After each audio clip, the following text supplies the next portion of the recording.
Hi, hello po sa inyong lahat. Isang mapagpalang araw pong muli. Nagbabalik kong muli ang Eric's Vlog. Ito ho, yung paggalaw ng bagyong Nando. Makikita nyo dito ho sa aking video na ito na sobrang bilis ho ng pag-ikot ng bagyo at sobrang lakas ho ng habagat.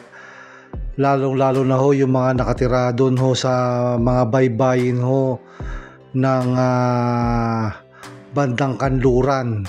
Kaya yan ho, napakabilis ho ng ikot ng bagyong Nando. At makikita ho natin dun sa mga video ho na pinost, lalo na ho sa mga social media, na talagang napakalakas ho nito hong bagyong Nando, super typhoon. At kasalukuyan ho itong nananalasa as of 6:30 PM ho ngayong September 22, 2025 dyan ho sa Babuyan Island. At mula ho dun sa may Pagudpod ay nasa layo ho 91 kilometers yan ho bagyong Nando.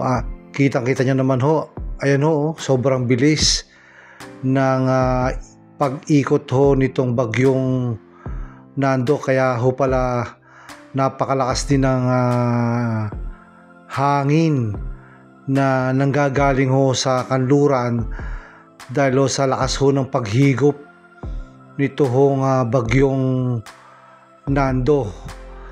At doon ho sa bandang Kamaynilaan, ayan ho, makikita nyo yun hong daloy ho ng hangin ay nanggagaling ho sa may bahagi ng kanluran, maging dyan din ho sa bandang Batangas, sa Mindoro, dyan din ho sa Olongapo. Makikita nyo ho na ayan, napakalakas ho ng pag-ikot.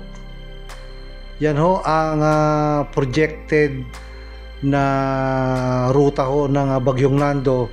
So makikita nyo ho dyan na papunta ho siya ng bandang China.